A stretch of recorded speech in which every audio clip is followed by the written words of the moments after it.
Di era transisi energi saat ini, kendaraan listrik menjadi salah satu solusi penting untuk mengurangi emisi dari sektor transportasi. Di Indonesia masih menghadapi banyak tantangan.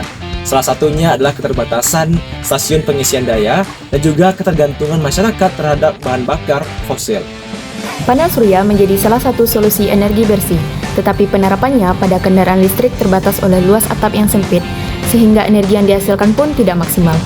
Untuk mengatasi masalah ini, kami dari kelas H, kelompok desain TT Elektro Fakultas Teknik Universitas Andalas, yang beranggotakan saya, Yogi Hamdani Saputra dengan NIM 22 dan teman saya, Haikal Aksara dengan nomor NIM 22 Saya Aisyah Afia Junius dengan NIM 22 Saya Afifah Febri Nabila dengan NIM 2210952001. Saya Rahmida dengan NIM 2210952005. mengembangkan inovasi berupa mekanisme penggandaan panel surya berbasis dinding, sehingga luas penyerapan cahaya dapat diperbesar tanpa mengubah bentuknya.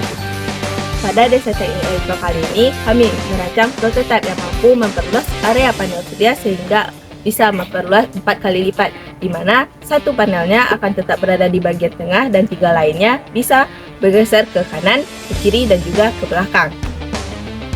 Dalam berjalan, panel akan tertutup sehingga tetap aman dan aerodinamis. Namun saat parkir, panel dapat digerakkan keluar untuk menyerap cahaya matahari sehingga energi yang dihasilkan meningkat secara signifikan.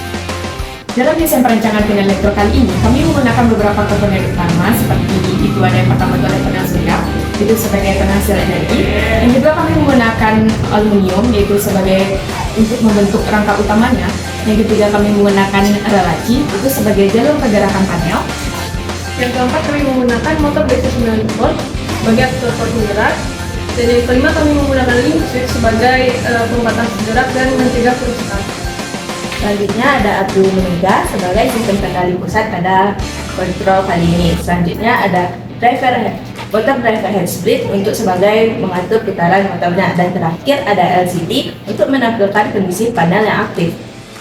Mana semua komponen ini bekerja secara terpadu untuk menghasilkan sistem feeding pada prototipe kali ini. Untuk cara kerja alat kami itu cukup sederhana. Jadi di sini kami sudah menghubungkan semua komponen listrik kami dengan secara elektrikalnya.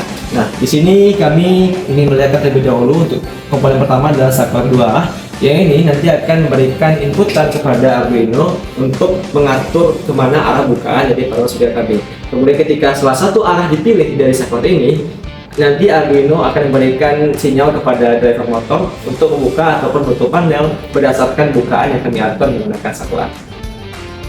Selanjutnya, kami menggunakan limit switch di sini. Limit switch berfungsi untuk menghentikan pergerakan panel saat mencapai batas maksimal. Lalu, pergerakan panel baik itu keluar maupun masuk ke dalam, menutup ataupun keluar itu akan ditampilkan melalui LCD di bagian sebelah sini. Bagaimana status panelnya kondisinya? Apakah panel sebelah kiri itu terbuka, panel sebelah kiri itu mundur, ataupun panel belakang dan juga panel kanan sebaliknya.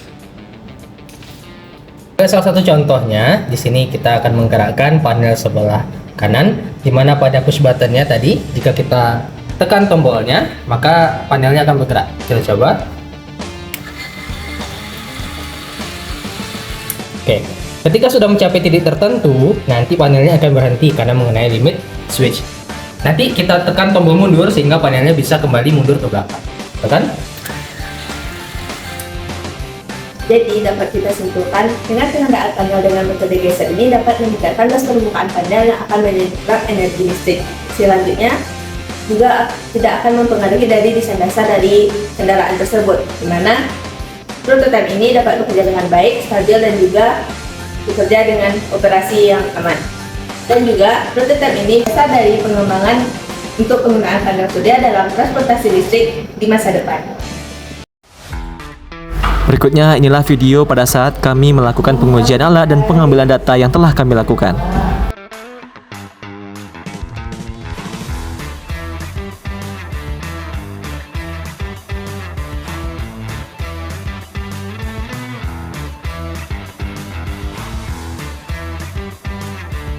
Sekian penjelasan prototipe dari desain teknik elektro yang sudah kami buat. Semoga dengan metode ini bisa diterapkan nanti untuk kendaraan listrik masa depan untuk mempermudah setiap driver kendaraan listrik bagi kendaraan listrik mereka sendiri. Dan kami berharap ini bisa bermanfaat untuk masa depan. Cukup sekian dari kami mengucapkan terima kasih. 1, 2, 3.